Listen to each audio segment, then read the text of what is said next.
Hello, I'm Natasha Livingstone, Royal Correspondent for the Mail on Sunday. Welcome to The Crown, Fact or Fiction. This is the podcast where we put royal experts on the sofa, turn on the crown, and tell you if what you're seeing is how things really happened. I'm joined on this and every episode of The Crown, Fact or Fiction by Robert Hardman, Royal Biographer and Daily Mail columnist. Hello. Along the way, we hope to have crew members join us to talk about making the show, but for our debut, we're settling down in our little studio and opening the popcorn. So Robert, before we start viewing episode 1, do you have high hopes for Series 6? Well, I think it's going to be a huge story, as Series 1 to 5 have been.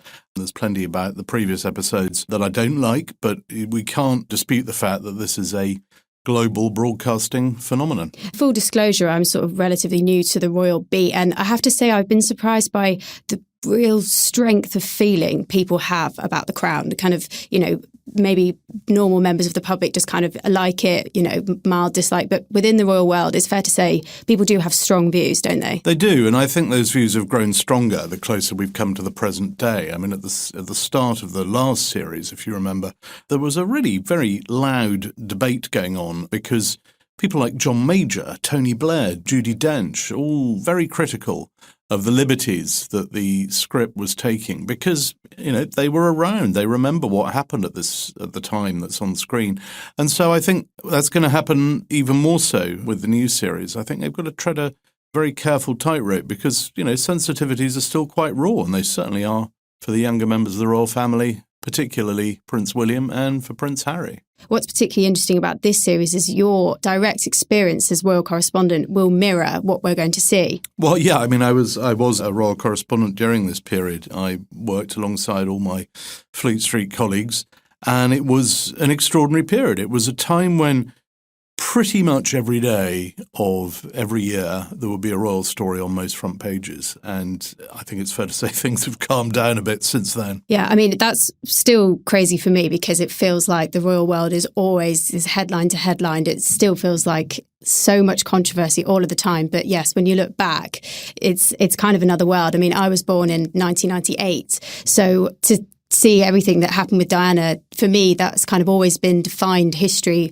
a certainty that is something I grew up with. Whereas, the period we're going to be watching now and that you obviously were right at the front of history for, it was a huge shock for everyone. Well, what we're watching and what we're about to watch, where we got up to with the last series, is the middle of 1997. And I think what people need to remember, if they haven't watched the series for a while or indeed have never watched it before, is that this series comes after 5 pretty bleak years for the monarchy, really starting back in 92 with what they call the Annus Horribilis, what the Queen called her Annus Horribilis, with Windsor Castle burning down, royal divorces. So where we are now is quite a way into what was undoubtedly the low point of the Queen's reign. And how true to life do you think the previous series have been? Well, overall, they broadly follow the chronology of royal life since the Second World War. Plenty of mistakes. Some are mistakes that don't really matter so much, people wearing the wrong medals at the wrong place. Some are quite comical. I mean, 1 or 2 people popping up several years after they're dead. 1 or 2, I would say, pretty grievous errors, I think, trying to portray the Queen as deliberately trying to undermine the government of Mrs. Thatcher. I think that's something that was really very wrong, because what we have to remember is in Britain we do look at this and think, well, it's only a drama, and we know all these characters so well anyway. We've got fairly well-defined views of them anyway. But this is a global show. It's huge. When I go around the world and talk to audiences in other countries, everyone wants to ask about the Crown. And I have to say, for the most part, it's seen as not just pretty much true, but gospel truth. And some people get quite surprised when you say, I'm really sorry, but that's not what happened. I think there's definitely a danger of that. And I would say on the other side, at least from my generation, I think that one of the biggest problems that the monarchy faces is apathy. And the Crown generates interest, serious interest. Yes. What it does underline, though, overall, this series is, we live in an age of soft power where influence and persuasion and charm, those sort of things matter a great deal more. And this series underlines the fact that the monarchy is still a great soft power asset. The fact that now 60 hours of very expensive TV drama have been built around one family. And the fact that it is a huge hit and it wins awards and it does get discussed around the world. I mean, it's very hard to think of any other British institution that would capture the imagination of the world for so long. Do you think King Charles will be watching? No, absolutely not. Well, I think we'd better start watching it. I'm looking forward to it. I've got my pen here, Natasha. I'm going to be making notes as you are, but I think we should also include a quick spoiler warning. If you don't know or don't want to know what happens in The Crown Series 6, then I'd come back after you watch the episode. But for everybody else, it's time to sit back and enjoy Series 6 of The Crown, Episode 1.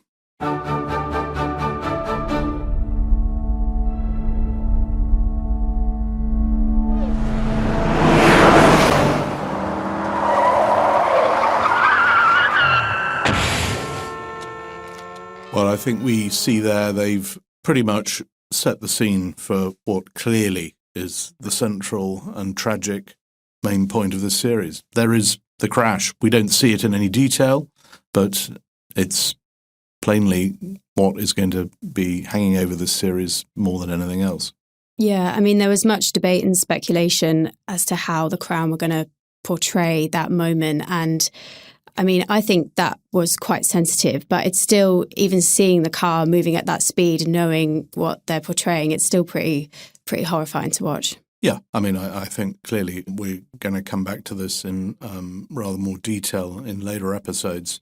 But I think there you have it. The Crown is making it quite clear what this series is all about. Then we had lunch. She feels strongly that she still has a lot to offer the country as a public servant. As a divorced woman and no longer an HRH, Diana is now learning the difference between being officially in the royal family and out. Well, there we've just seen Diana and Prince William going for lunch at Chequers with Tony Blair. It's now roughly July 1997. He was elected in May. What we've seen there is the princess going to ask for his help to help reshape her post-royal life. And we've seen the Queen rather archly talking about you can only be half in or half out. Now, clearly, that is very much retrofitting the story of Harry and Meghan into the story of Diana and Charles. We do know this lunch happened. I think it was actually at Cherie Blair's invitation, not Tony Blair's. Tony Blair writes about it in his biography, although he gets it slightly wrong, because in his biography he talks about how he had a very difficult conversation with Diana about her ongoing affair with Dodi Fayed, which of course hasn't actually yet started. We have to be quite careful about, what the Crown says, what other sources say. On that one point, though, I do know that at this particular series, the credited consultant is one Alistair Campbell, who was, of course, Tony Blair's press secretary at the time and knew pretty much everything. So I think, we can be reasonably sure that the sort of thrust of it is accurate. There is one point, though, and I'm going to come back to this, so I won't labour it now, but I do think that the Queen really ought to smile more. They just don't get her right, the Crown, she's always looking so gloomy. She was a smiley person. Let's see if she smiles a little later on in the show. I'm not expecting much. Anyway, on we go. It's not for long. It's 10 days. Yes, but it's 10 days of water skiing and Nerf guns. As much Street Fighter as you can play. I just wanted us all to be away when your father threw a huge 50th birthday party, if you know who. We've confirmed at least 50 journalists and photographers. What news from my family? It's vital that the Queen attends this weekend. As I understand it, just Princess Margaret is confirmed so far. Well, what we've just seen there is setting the scene, I suspect, for the rest of this episode. Diana and the boys going off on their trip to stay with Mohammed Al Fayed, as he called himself, the owner of Harrods, who's got a very swanky pad in the south of France. He's invited Diana to bring the boys down. And at the same time, we see the Prince of Wales arranging the party he's planning to give in honour of the 50th birthday of Camilla Parker Bowles. But, I mean, already, Natasha, I think we've seen them taking pretty rich liberties with the truth. This idea that the Prince of Wales wanted the Queen at this party is for the birds. Why do you think that? Well, I mean, he makes the point, he's been divorced for a year, separated for 5. I mean, at this point, they're just trying to normalise the relationship. There's absolutely no question of the Queen coming to this party. The idea that the press are being invited I can tell you I didn't get any invitation to that party. It just wasn't like that. The party happened. I certainly don't think it happened in a sort of see-through marquee like that one we just saw there. That's the last sort of thing Prince Charles would have had. But it was a case of just trying to get things on an even keel. The idea of sort of strategically making this a sort of a big royal event was just utter nonsense. One or two things, though, ring true there, particularly when we saw Camilla there saying, oh, look, just let it happen in its own time, or words to that effect. I think that was always been her view, was just to let things take their course. But it's drama. They're setting up what's clearly going to be two very different scenes. One is princess and boys in the south of France versus Charles and Camilla in rainy old Gloucestershire. I think one thing it is showing, though, is it's kind of like, the crown, it almost kind of rhymes. It's not, it's not exactly right. But I guess it's showing that there in that scene is Mark Bolland, who was hired to kind of improve Camilla's coverage in the press. And I think for a lot of people, at least my generation, that is kind of news to them, the kind of spinning that goes on behind the scenes, in the sense that, Charles was really willing to support Camilla in that way, in a way that Diana felt that she didn't get that support. So maybe that's what they're trying to show there, even if the specifics aren't 100% right. No, I think they're getting way ahead of themselves. It's very interesting. You look back through the coverage at the time. No one for 1 minute thought the Queen was ever going to turn up at this party. But they were in the south of France. It's looking very crown-like, isn't it? I mean, I think we're about to see some really expensive scenery. Yeah, I mean, it currently looks like a luxury designer advert, and yeah, I'm enjoying it. In rainy England right now, this is good escapism. Your Royal Highness. Moo moo. Thank you for having us. Is it really so important I attend? It is, to me. It's just a birthday party. Her 50th. Love, Mummy, love? I don't want to debate this any longer. I'm going to be in Derbyshire. There we have another two-parter. The gloss, the sunshine, as Diana and the boys arrive in a very slick speedboat at the fabulous Saint-Tropez villa of Mohammed Al Fayed. I think it's actually filmed in Mallorca, I read somewhere, but it looks jolly good. Slight touch of the Bond villain, I thought. I don't know about you, Natasha. And then, of course, we cut to Buckingham Palace and see the Prince of Wales going around to beg his mother, the Queen, to come to the 50th birthday party he's throwing. I've said it already. I don't want to labour the point, but it's just nonsense. Some nice little touches there. Did you see that at one point, as he's been kept waiting outside the door, a rat scuttles past? I'm not quite sure what the messaging is there, but it's whether it's something to do with sinking ships or just the general dilapidation of the palace. Yeah, I think it's just giving the feeling that the palace is past its best, and therefore also the monarchy, maybe in the writer's view. I don't know. Well, I think we can safely say that if there had been a rat there, one of the corgis would have got it. There was always a few corgis prowling around. They do look pretty chubby, that corgi, don't they? So, and so there we see Prince Charles saying to his mother, "Will you come to the party?" And she's saying, "Oh, I can't. I'm going to be in Derbyshire." Now, obviously, I think I counted on the credits of the last series. I think there's something like a dozen script consultants on this show. So, needless to say, they have been back through the court circular, and on the day of the party, the Queen was on her way to Derbyshire. Not just a Rolls Royce, but it was a full sort of away day of the sort she would do. I think she went to a hospital and a stately home and one or two other things. So, in that regard, the timings are about right. There's never any question of the Queen going to sort of visit a factory on a Saturday or just moving things because Prince Charles wanted her to. I mean, that just shows, these are minor points, but they just show, I would say, a slight lack of understanding of the way that the monarchy operates. Prince of Wales would have known exactly what the Queen was doing months in advance. She'd have known what he was doing months in advance. Anyway, but did it ring true to you, Natasha? Well, one issue it threw up for me, and again, I would be interested in your opinion on this, is it's been reported in the past that when the royal family want to have difficult conversations, they often do it through their private secretaries. And it's easy to imagine why that happens. If all of us had staff that, you could just prod them and say, oh, actually, Dad needs to wash his trousers. Can you get someone else to tell him rather than me? You would, wouldn't you? That's been kind of thrown up in the past, and that's apparently part of the issues that happen with Harry and Meghan is it's all this sort of communicating through staff rather than just having the conversations themselves.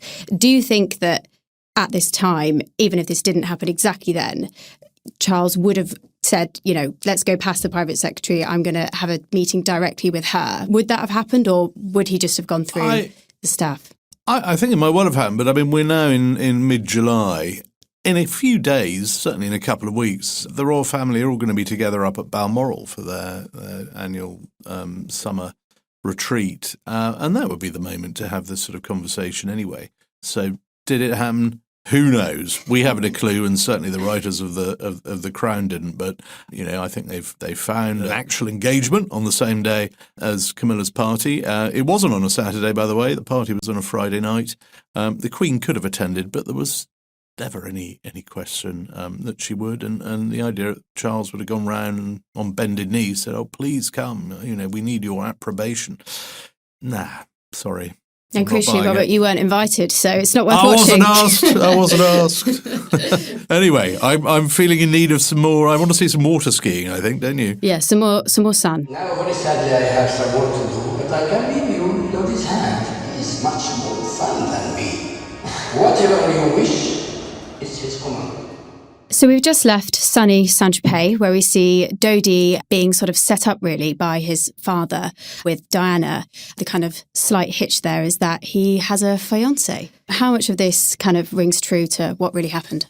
I think it broadly does follow what happened. We don't know precisely what the movements were during that week, but what was clear was that Dodi was engaged to an American fiancée, and he was down on the holiday with the princess and her boys. Nobody knew that at the time. It wasn't really picked up by the media. So whatever sort of relationship may have developed then, we simply don't know. But I think, dramatically what it does is it's showing us what a rather sort of pitiful figure Dodi Fayed was. He's just there doing what his father tells him. It's setting him up as the tragic figure that he is about to become. I think one thing that we also see, though, in the next scene is Diana sort of playing with the paparazzi. So we don't know if they were there or not. Although there are definitely pictures of her in that leopard print swimming costume, aren't there? There's one of her diving off. I wasn't down there covering that particular holiday, but I remember it very well. She did get in a boat and go over to talk to the British media. There were a number of different press operations there. The most intrusive being the French paparazzi, who would spend, the summer in Saint-Tropez basically pursuing anybody famous, but that particular week it was the princess. But she went over to talk to the British press because she knew them. As she said to one of them, "I don't speak their language, I can't talk to that lot over there." She was very much asking them to respect the boys' privacy. That was what it was about. She was concerned that they were feeling intruded upon. She did say there's going to be a surprise, words to that effect. But the idea that this was all being done to upstage Camilla's party, there again, the chronology doesn't quite fit. She did have her showdown with the press earlier in the week. It's interesting that on the day and the night of Camilla's party itself, she kept a low profile. But no, what we're seeing is, it's all being set up for this media battle. There are these rival attractions, the south of France or Highgrove.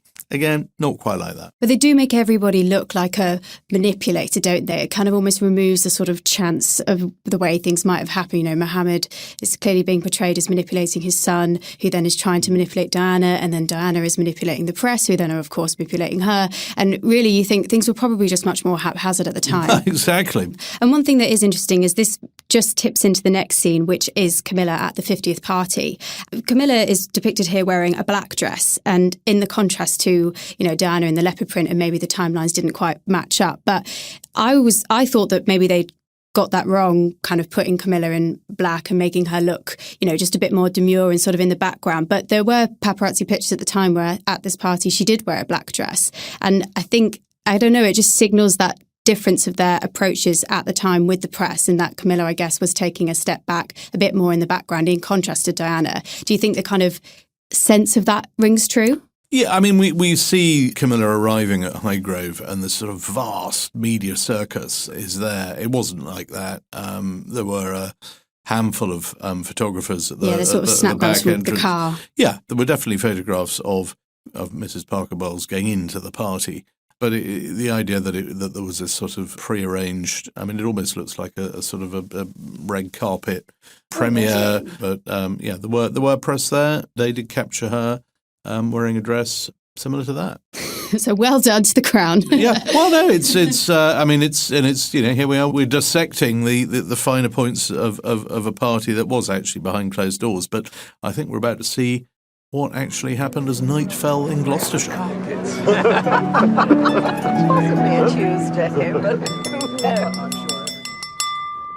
May I just say how wonderful it is to see you all here, and thank you all so much for coming.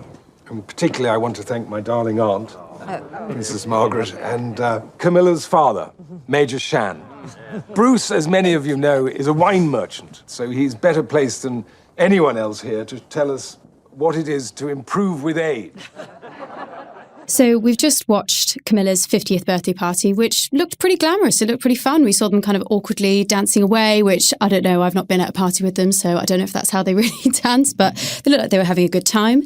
Then we returned to a pretty staid palace where you see the Queen having a conversation with Princess Margaret, who is sort of persuading her really of the merits of Charles and Camilla's relationship and trying to persuade the Queen that maybe she should get behind it. And then we see Prince Philip and the Queen having dinner where the Queen kind of seems like she's changing her opinion. She's almost now trying to persuade Philip that maybe Camilla is the love of Charles's life. Do you think that's really how things went?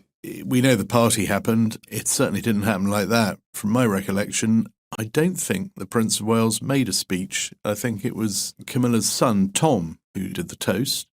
And obviously we've got Princess Margaret there as this sort of device, if you like, this sort of link between the Queen to tell the Queen what's going on. But again, Princess Margaret wasn't at that party. I think this is where so far this episode has taken the most liberties. But, we know the event happened. I think actually what was possibly more interesting about this evening was two people who were there, which was Camilla Parker Bowles' former husband, Andrew Parker Bowles, and his new wife, Rosemary Pittman. It was very much their friends. It was a sort of country set. It was not this absolute pivotal relaunch of Camilla that is it's being framed here. And I'm quite sure it wasn't a see-through marquee. But what we're seeing is a warming, a slight thawing of the Queen towards Camilla. The fact is, actually, she knew Andrew and Camilla Parker Bowles very well of old anyway. The idea that somehow there's a sort of mysterious new woman in Charles's life is simply not the case. But, as we keep saying, this is a drama, and we're building up to what has to be seen as Diana and her new life and Charles and his new life. And I have a more trivial question. We see the Queen and Philip having dinner, presumably at their home in Buckingham Palace. Philip is in black tie, it looks like, and the Queen is dressed very formally. I mean, is that how they would have dressed for just dinner at home? I don't know. Do they have dressing gowns? They would sometimes dress for dinner at home, actually. As the Queen once said to one of her prime ministers, her New Zealand prime minister, said, "I am the last bastion of standards." So there was changing for dinner, but it's hard to tell whether this is the night of the party or the following evening. But it does suggest that the Queen and Prince Philip are eating very, very late because by now Charles and Camilla are already on the dance floor. One thing I think it's worth pointing out is the music we've seen so far in this. They've been very accurate to the period. I mean, from the opening scene where we've got Diana and William driving through the countryside, singing along to Chumbawamba and bursts of wham here and there. I seem to remember at the time it was reported that the choice of music was more Radio 2 than Radio 1, and I think we've seen that as well. They call her a loose cannon, an exhibitionist, off the rails. She may win the battle for attention, but that's not the same as the battle for sympathy. I don't want to go scouring and searching through the newspapers page after page for negative coverage of Diana. I want positive coverage of Mrs. Parker Bowles to be glaringly, screamingly obvious. Have I made myself clear? So we've just seen the Prince of Wales have a pretty heated discussion with his aides about respective press coverage between Camilla, who sort of gets warm coverage after the party, but Diana kind of splashing the front pages, looking racy in a swimming costume. And at the end, he's pretty brutal with his staff. And we do know that the now king has a bit of a temper. Anyone who saw him struggling with a sort of leaky fountain pen, I think it was in Northern Ireland last year, saw that kind of fiery temper is there. But Robert, do you really think he would have spoken to his aides like that? No, I don't think it's ever happened at all. Yes, it's true. The king has a temper, has always had a temper, as we all do. And there'd be moments where he's made his displeasure clear to some of his aides, some of whom have talked about it, former aides have talked about it. But what this suggests is, he's talking about this is war. All-out war. He's somehow waging a sort of media battle against Diana. I mean, one thing we know for sure is he didn't go in for these sort of tit for tat. He just wouldn't sit there poring over the sort of amount of space that Diana had in the paper versus the amount of space Mrs. Parker Bowles had. It wasn't like that. I mean, yes, of course he had his press team and his spin doctors who would certainly want to make sure that his side of any particular story came across.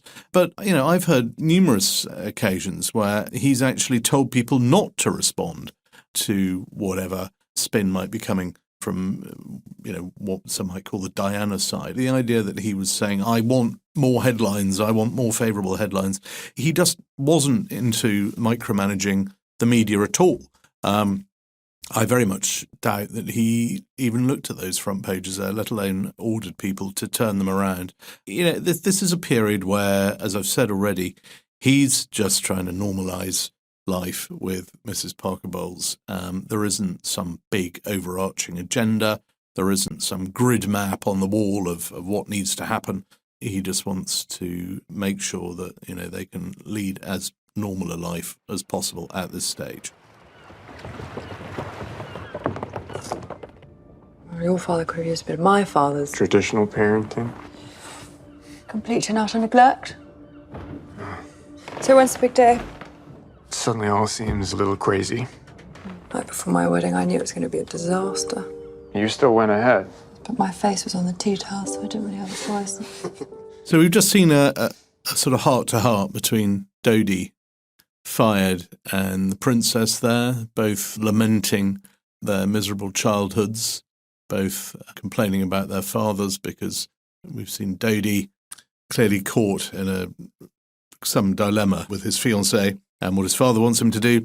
And then we've seen the Queen sort of thawing there, ringing up the Prince of Wales to say that she hoped he had a nice party. So I think both these scenes are obviously both totally imagined. We've absolutely no idea about the veracity of either of them, but what they're serving to do, I think, anything Natasha is just sort of nudge the plot forward a bit to show Dodie and Diana bonding and to show the Queen and Charles coming a little closer together. Yeah, although, as you say, the Queen is still not smiling. Even when she's thawing out, she still looks so stern, doesn't she? Yeah, she does. And also the idea that she had to ring up to find out what was happening with the boys, she would have known all that. I thought there's a slight sort of dig there at Charles where he sort of says, I've got the boys coming, but I'm giving them to the nanny because I'm busy. No, that's not the case. I mean, it was always the deal after the divorce that Diana would have the boys when they left school in July. He would have them in August, and then they'd go back to Diana in September before they went back to school. Yes, he talks about having a garden party for the Emir of Qatar. The Emir of Qatar was indeed in Britain that week. He was there ready to see the Queen, not to see Prince Charles. There were meetings, there were engagements. That's what happens. The Prince's Council did meet that week. So did one or two other. I think the Prince had a meeting with his Business Leaders Forum and went to see an exhibition at the Tate Gallery. I mean, this is what royalty does. But the idea that he was somehow offloading his sons onto somebody else because he couldn't be bothered to see them, I think that's not fair. He very much made the most of the time that he had with them. And it contrasts with the scenes we saw earlier where Diana is shown to be so playful with the children, and in comparison Charles is, all sort of duty and, very sort of grown up. And again, that idea that the royal family are very, very inherently cold. Yes, Charles has bemoaned being kept outside the door when he was a little boy. You're absolutely right. I think, for particularly sort of viewers around the world, will be getting this sense of this sort of heartless institution versus Diana, the sort of free spirit. And as we keep saying, it's a drama. So you'll be on your own for the rest of the summer? Yes, all on my little lonesome. I don't like the sound of that. You're always welcome here. So we've just watched the concluding scene of the episode where Dodie and Diana and the boys are leaving sunny Saint-Tropez and return to London to a bouquet of flowers and a lavish gift, including a watch and an invitation for Diana to go to Paris next week that we presume is from Dodie. There's obviously a kind of looming sense of dread over this. How did you find it? Yeah, it's setting the scene, obviously, very much for the tragic denouement we all know. I can't always help slightly feeling a sense of dread myself when I see Diana walking back into Kensington Palace, because it's all filmed actually at my old school, and it slightly transports me back. I feel I'm on my way to a Latin lesson or something. But what it's doing is very much pointing us some way down the track. The note in the box we saw at the end there saying next week in Paris, there's a fair bit of stuff to happen before they get to Paris, as I'm sure we'll see in the next episodes. So, Robert, what do you think? Is it a good start? It's The Crown as we know and love it or don't love it. It's very, very luxurious. It's very rich. It's beautiful. It is. It's stunning. The locations are fabulous. Perhaps I think Britain looks a bit too rainy, but there we are. It's set the scene for what I think will be a fairly tense episode 2. Well, that brings us to the end of the first episode of The Crown, Fact or Fiction. If you've enjoyed listening, please do give us a 5-star rating and a follow wherever you get your podcasts, and even leave a friendly comment if you get a chance. It really makes a huge difference. The next episode of The Crown, Fact or Fiction, will be coming very soon. So from me, Natasha Livingstone, and Robert Hardman, thanks for listening. Thank you and goodbye.